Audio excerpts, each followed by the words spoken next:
Turn on the mic, hear the sound of the streets. Elijah's words that will spin your mind. Welcome to the ETBT grind. Tune in now, it's a journey we'll take. Perception's the game and we're set to play. ETBT podcast lights the way. Open your ears, it's time to start. All right, ladies and gentlemen, welcome back to the ETVT podcast, where you know we're all about perception. Today's episode, I have a very special guest, one that is very personal to me, and you've heard me mention her name numerous times on numerous occasions in the past. Ladies and gentlemen, allow me to introduce Miss Heidi Knight. How are you doing, Heidi? Great. Thank you for having me. Thank you for coming on. I'm really excited and I'm obviously honored. There's so many things that I have learned about you, and you've had the impact on me where it's one of those not just childhood impacts, but things that I continue to be in awe of as I grow. And as I experience more things, knowing that I was a student of yours, things start adding up, and I remember things from the past, and so it's very deep and it's very inspiring. And I'm so glad that you can come here and share your perception and your experience with my listeners because they definitely deserve to hear it. So going into this, one of the things I would like to know, and I think it's a very popular way of starting, is with you being a creative for your life and also, a very, very smart, very, very competitive, Thank you. very ambitious individual. Um, how can you explain your perception from your experiences when you started and you had your influences and stuff to where you are now as a successful businesswoman in the industry? You're building communities. Well, thank you.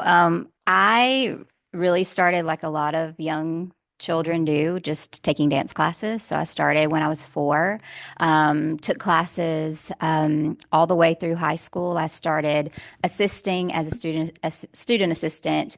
I believe I was a freshman in high school, and then I was choreographing a lot actually during that time. I started at a very young age choreographing for myself for talent shows. And then in high school, I started choreographing for different like community theater shows. And that led to teaching when I was a senior in high school. So I was teaching my own classes at the studio.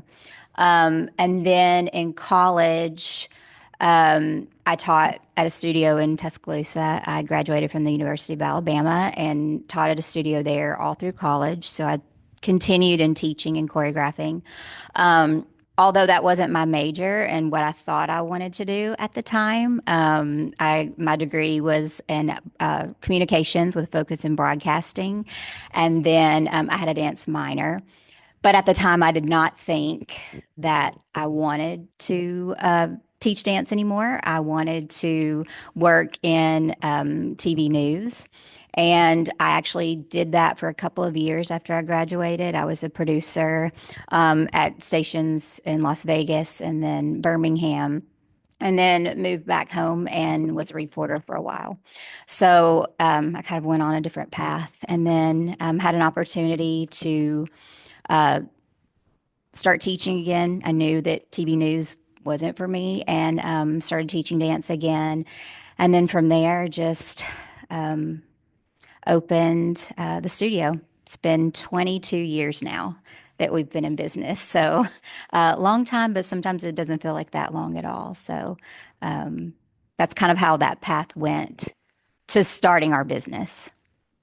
Yes, ma'am. Thank you so much. And what's funny is I remember even as a student, what was it, 2004, 2005? We opened, I believe it was 2003. Three? Okay. Yes. You have a wall where you have all of the classes on the thing. And I remember years ago, I mean, over a decade, looking at the wall and I see it went from one vertical picture with a few students Yes. to now all of a sudden you have them span. I mean, you've grown by the hundreds. And Yes. first of all, you still look the same. Okay, and I'm sure Thank people tell you that. Oh, well. But okay, Thank you. gosh, there's so much to unpack in that, Miss Heidi, because with the thing with time and seeing that things don't always work out as you expect them to work out, especially as an entrepreneur. So let's talk about challenges before we get into I would say the art and the act of teaching, because your mentorship is something we're going to have to dive into. My goodness. challenges in business and Okay. how the impact of challenges in business also change your perception on challenges in life. Mhm. See what I'm saying? Yeah, I do. Um, well, there have certainly been challenges along the way. I think there have been a lot of, I don't know, they seem like small challenges maybe to outsiders, but for me at the time were big challenges. And a lot of those have come with personal interactions with students or parents, because I take all of that really seriously and how I'm impacting other people. And I understand the influence that I have, and I take that really seriously. So sometimes there have been challenges in how I can do the job that I know I need to do, but also um, make hard decisions in a kind way, and teach lessons, hard lessons, in a kind way. So those are challenges along the way. I mean, when I think of the biggest challenge in business, it was COVID.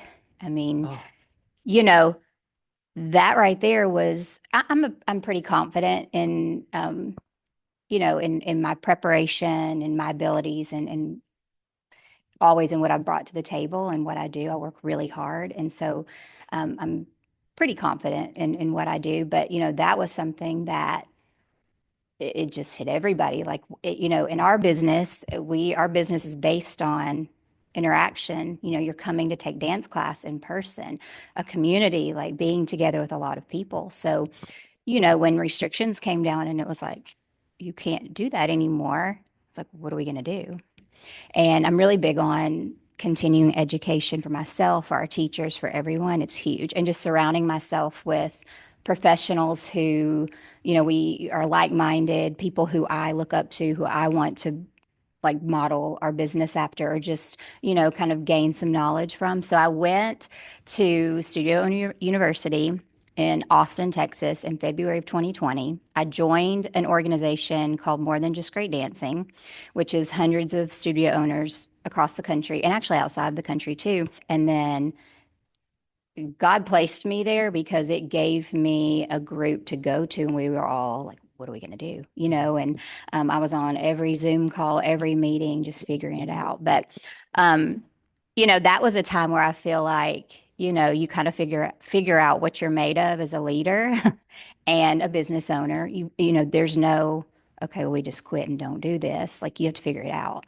And so, in those times, that was definitely very challenging. But I remember maybe having a moment of like, we got to figure this out and just get it together. And we're going to come up with a plan to make this happen. So, that was definitely a challenging time that I definitely wouldn't want to go back to. But it also taught me that, in hard times, you have the tools to figure things out, and also when you're the person, you're the leader, you're the business owner, you have other people to think about. I had to think about our team here, our staff. Like, we have to figure out a way to make this happen. They are counting on me to still have classes and still keep them employed. The dancers here are counting on us to provide classes. And you were here during that time. You know how that was. adaptability, Mm-hmm. initiative. Absolutely. And I'm so glad that you shared, your personal experience in that, because I think that is another one of those things Mm-hmm. that when people who are paying attention see as an example and they're like, wow. Again, always in awe by your work and your approach. Now Mm-hmm. that we're here, Mm-hmm. because from what I see is there has been a drastic shift in culture. Technology, as you said, starting to go on Mm-hmm. Zoom, has become a much more abundant thing. I mean, it's used for telework has Which is become great. a Sure. huge Mm-hmm. thing. There's been something of like a tech boom and evolution in how we Mm-hmm. work and how we Mm-hmm. think and how we communicate. So now that I've seen you going back to the competitions, which for those who don't know, she has competitive teams and they work really hard, hours and hours and days on end, and they late nights, and they compete and they take courses and they try out, and in those competitions, see, any student will find opportunities and Mm-hmm. career and getting themselves out there. It's a huge thing. Mm-hmm. Have you seen a change in the work ethic, the level of communication, the way, whether it's with the choreographers or the students as a whole? Because I feel like there's articles all over the place talking about Gen Alpha, Gen Z, and how people talk, and text message is the big thing. And Mhm. in the normal work industry, that's becoming huge. And there's like this big debate on what's best, what should or shouldn't have happened, blah, blah, blah, blah, blah. Mhm. What is your experience with that? Is teaching the kids feeling different? Is talking to other Um, choreographers feeling different? well, I mean, a lot for sure has changed in the, well, I've been teaching now for probably 30 years. Yeah, 30. So a lot's changed teaching in that time. And certainly since I opened the studio. Um, kids today just have so, I mean, I know a lot of people said back in my day, we Yeah. didn't have, and there is that, of course, but, I just think kids today have so many more pressures in just different ways than we did. There's just a lot more to consider now when teaching. It's not as cut and dry as maybe back in the day being a certain way, so I think for me, it's adapting to that and kind of figuring out how to still teach the core values that I believe are truly important. You teach children to, be respectful of their teachers themselves, their teammates, their peers. You teach hard work, discipline, focus, um, teamwork, just a lot of maybe attributes that I think some people feel like have kind of gone by the wayside a little bit. But I feel like we can still instill those values, and that work ethic in children, in teens. It's just sometimes we have to go about it a little bit different way now. It's still the same, but different, and understanding the additional pressures, the social media pressures. I mean, all of it comes into Yes. play so much. And so it's for sure different. And it's challenging in a lot of ways. I thought, talking about COVID, but after COVID, it was so interesting. Like for a couple of years, maybe I didn't really realize what was going on, and then all of a sudden, I was just having a hard time, like getting the commitment back or getting that accountability back. It's particularly with like you talk about our competition teams. I was just feeling like, what, what's going on here? And I realized, during that time of COVID, it was like everybody's just trying to survive, and myself included. So a Yeah. lot of things kind of went out the window. It's like, you don't feel good, stay home, and so trying to get that back and rein that back in after kind of having that break, it was challenging. But once I kind of clued into that and realized it, I became really adamant about getting back as much as possible to where we were with just accountability within the teams and, that kind of thing. Um, but yeah, I mean, I think we've seen, and we talk about it a little bit, sometimes commitment isn't there as much, and it's just part of reality now. So I just try to really adapt myself to where we are now and not live too much in how things were, and still trying to do the things that I think are important as a teacher, as a leader, that kind of thing. So I think we can still do those things. It's just we have to adapt and figure out better ways to do it always. So yeah. Yes, ma'am. And I love how this is all connecting.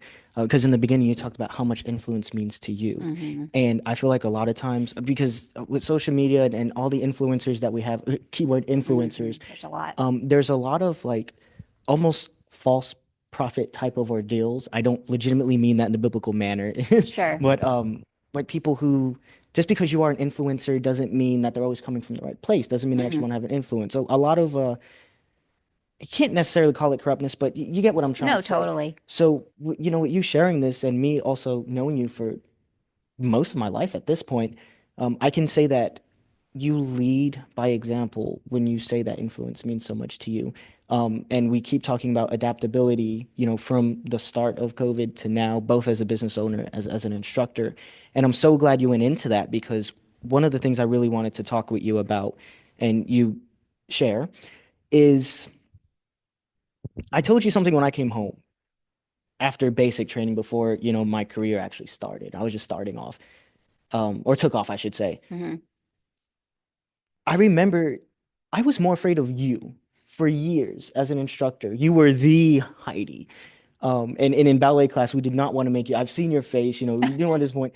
Then I was my drill sergeants. And, even then, when I was at basic training, a lot of the stuff felt, I was like, I've been through this before. Mm, And I will also say when you talk about discipline and the stuff you want to instill in the girls, the art of dance mhm, is a physical type of thing that is to this day the most challenging thing I have done. And I don't think it's necessarily normal for the body to do a lot of the mhm. For technical sure. parts For that sure. are that you should, Mhm, and it's unbelievable, phenomenal. mhm, But almost went on a tangent there. But my question is, with you having to adapt your influence and noticing, the shifts and the adjustments that you're mhm, making as you approach, I'm asking because I always remember you being extremely strict, mhm, extremely like, you will stand in the front, you're mhm, going to be exhausted, you're going to push mhm, yourself. You never like made anybody sick. So it was never an unsafe manner. mhm.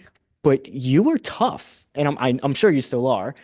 But when we I'm talk still about tough, yeah, for sure. absolutely, so one of the things I wrote down was emotional strength, leading, with confidence, and the difference between like a strict approach, but also still having that empathy and understanding Mhm, that students have limits. mhm, Can you go a little more into that? Like, how has that shifted from when you started to mhm. now? Like, do you feel a little more?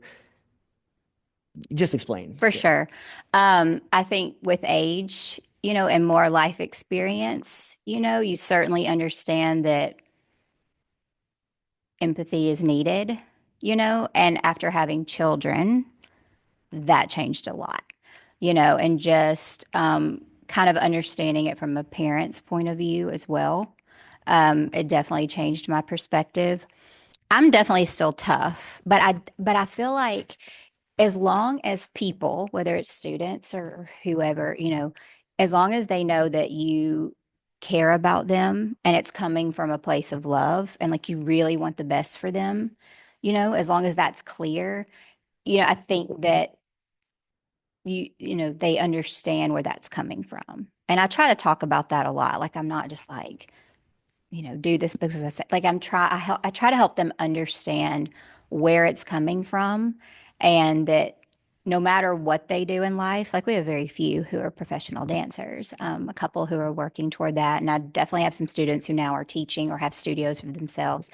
So, but they all go on to do something. And, I try to help them know that the things I'm trying to instill in them, the qualities, they may not understand right now, but one day, hopefully, some of it will come back and they'll be prepared for whatever it is they want to do, their goals in life, by some of the things they've done in this room. Um, Even just a small part of it, And I've had enough people say that to me that I do believe that that's true.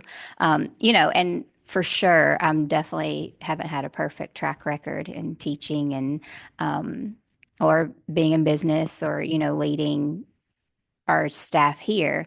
Um, but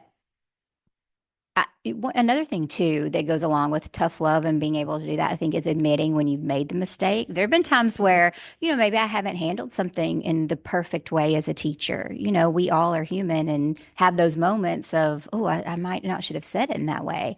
And hopefully, I want to be the kind of person that when that happens, I've gone back to someone and said, you know what, I don't think I handled that right. I'm sorry about that. I'm just, I want you to know that I can do better than that, and I want to be a better teacher than that. Those things have happened. I've had conversations with parents before and said, you know what, I didn't know that student took what I said in that way. I'm very sorry about that, and I think as long as we're coming from a place of truly caring about people and students and even, like our teachers here, and they know that, then, we're not perfect and make mistakes, but owning up to the mistakes is a big part of things. Um, but yeah, I just, I don't know any other way to do it than to be, you say, strict and tough, but it's important. We have to have accountability in life. I have accountability for sure. We all do. It's not just students or children, we all have that. And I just think it's also just holding high expectations for people. I don't see anything wrong with that. I think that that really just helps us build character and helps us be prepared for adulthood and whatever comes next. So it's more about that kind of thing. Now for me, it's just having high standards and trying to achieve excellence always. And hopefully that's just what I try to model for our students. And you talk about like competitions, we continue to do that. I just think it's just hugely beneficial. But I'm the person that, I mean, we could go and win whatever awards, and that's great. I mean, it really is, and that's a wonderful goal to have. But I'm the person, and you know this. We're in here the next day, and I'm going, but that wasn't right. But that Yes. wasn't. We can be better. You win first place, the big what trophy, great, but we can still do better. Like we can strive for more. Mhm. And I think for me, that's just the biggest thing, that I hope I get across or that I kind of leave a little nugget with my students is just always trying to be the best version of yourself that you can. And I feel like in this room and in what we do, it's just a wonderful opportunity for that. And you talk about dance, like I just think, a lot of people don't understand what all goes into being a dancer. It's not just the physical part, which is truly athletic, and have the debate of athlete versus artist and all that. But it's all of it, it's not only that, but it's like the discipline. You have to be so intelligent to remember all of like even just bar combos, and then all of they pick them up so quickly now, more than ever, and you have to do all that and make it look good. And it's like, you know, think of another sport where that's important other than like an artistic one like dance or gymnastics where how it looks is just as important as executing Every minuscule movement. I remember everything. one time you told me something about my fingers, and I was like, Yeah. oh, yes. Detail, attention to detail. That's another one that's huge. And I've always been that way. I'm just naturally very detail oriented. But, maybe for someone who's not, it really can help develop that skill Yes. for you, and because you have to be. I mean, it's very detail oriented. I mean, I could go on and on about the benefits of it and just how I think it really helps develop a lot of young women, but young men as well, and prepare them for whatever's next in their career, or their life. Yeah. Let me soapbox on that one Okay. for a second. I'm so maybe soapbox isn't the right term to use, but I'm looking at the recording and I'm looking at that Mm-hmm. and just how much it means. I want to speak from personal experience. Mm-hmm. For the students that are listening, you hit so many points. And I will say, I remember, and I love that I can speak on personal experience from this. When you graduate, and I think that's a fear for a lot of the young students, that last senior thing is hard Yeah. because, you're no longer, you got to figure life out.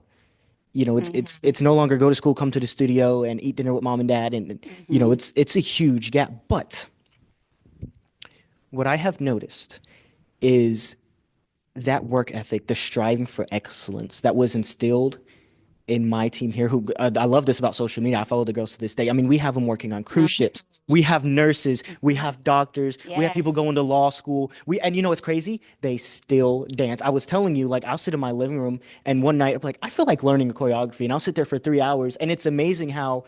Am I professional? Absolutely not. But it's like it never left. Mm-hmm. Striving for excellence. When I'm an engineer. We have engineers. We have Oh yeah. so many different things. And what I have noticed, which is one thing that is kind of lost or maybe never recognized, is the importance of creativity, Mm-hmm. is the importance of imagination. Mm-hmm. Resiliency is a word I learned when I joined the Mm-hmm. military. I did not realize, because my vocabulary was terrible and I'm still working on it. I did not realize how much resiliency I had until I consciously recognized what that was instilled inside me. And it didn't matter what position any of us was in, Yeah. whether you came from a great home with a very wealthy family and everything figured out, or because that's another thing I liked about your girls is we live in a really good community, of mix Mm-hmm. of wealthy, high, middle, lower class, And diversity too, and diversity. Excuse me, which is very diversity. important. Mm-hmm. Yes, and actually, I would love to get into that as well. Um, but like it is there, and I remember I didn't understand how so many people could do something at the bare minimum. Hmm. Like, when I went into basic training, everybody was okay with, hey, as long as I pass, I pass. And I remember I would sit extra hours at night in the barracks. Like, I'm away from home, you don't have this, you don't have that. It's a tough mental environment. But my mind was so fixated on stretching, on reading. Like, to this day, everything that I do, I want to do to the best of my ability.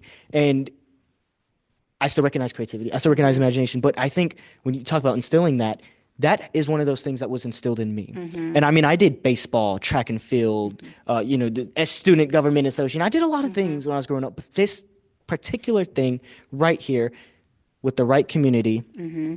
because I want to say when we went to the competitions, you tell the girls, stay in the front. I don't care Hmm. how uncomfortable it is. Hmm. Go to every class, whether it is your strong suit or not. Hmm.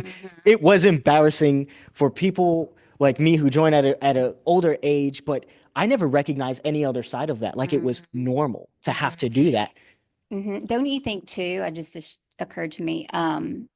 Something like, and this is, I tell the girls and all the time, they don't realize they do things that other kids their age never do. So things like you're going into situations where you might be uncomfortable, going into an audition Oh, where you're standing. I mean, those situations, and everybody here does it. If you're on the competition team, you do it. Like, I just feel like it's a really important part of that whole experience is like you were talking about earlier, you have the number on and you learn an audition combo. You have to do it in front of people who are going to sit there and they're talking about you. I mean, it's and you stand there and we talk about how to stand and how to hold yourself. That to me is if you can do that, you can go into a college interview. You can go into a job interview. that's You could, nothing. that's nothing. You can do anything, and putting yourself, and then, dancers are also, and this just happened recently, actually. Um, I'll tell you, like I went to one of our alums, her wedding, Mhm. and her mom came up to me and she said, I just have to tell you, just thank you for all of the years. And, and that's wonderful to hear. And it's not just me, I mean, everybody here. But she said that she had just finished dental hygienist school. So she went to school for that, graduated, finished. And she received a huge award, whatever the top honor was. And they told her that it was because she was coachable. That's what stood Mm. out to them about her. And to me, that's what dance is about. Like you're constantly receiving feedback. Positive, yes, but a lot of critique. Like, Yeah. no, that wasn't right. We need to do it again. Yes, ma'am. No, the finger, like you said, the fingers, like every little thing to make something look like it should or to work as a team. It's constant critique, hopefully in a positive way, but that kind of coachability where you crave that critique, a lot of people don't ever get that. And so then when they go in, and you've probably seen this, like when they go into maybe college or the job, the workforce or the military, and you're critiqued, it's like, oh, wait a minute, like it's taken personally, or you don't know how to handle it because you've never had that And they before. get angry and Hmm. revengeful. Like, I know it sounds like a small thing, but No, it's these are huge. emotions and Hmm. things that run the world. Like, I Hmm. hate when people are like, oh, you need to be heartless. You need to Hmm. ignore this about yourself. You need to, why, it just doesn't make any sense to me. And you can see the impacts of that on Hmm. people's lives. Hmm. And yes, And it's hard sometimes. I mean, oh, of it, course. it's hard to hear that critique, but I do like the resiliency part that you mentioned. I think that's a huge part of resiliency is being able to hear a critique or hear a hard truth. I've even had that recently for myself, to have someone point out, well, this you had this negative impact. And I'm like, oh, okay. I didn't know that. And being able to go, okay, but I can handle that and I can make it right. You know what I'm saying? Like Yes. it's just really important. And I do think it's missing a lot today. It's I think getting harder and harder for people to hold each other accountable and Mm. to I don't know, for people just to be able to hear critique, you know. I didn't say criticism, but like critique is more, you know. So I think that's invaluable for kids. Absolutely. And one thing I want to say about that is when you are in your studio, Mm-hmm. right? I remember There were no excuses. ETBT coming from the heart. Hot waves crash like a tidal wave. Jump into the dark, it's time.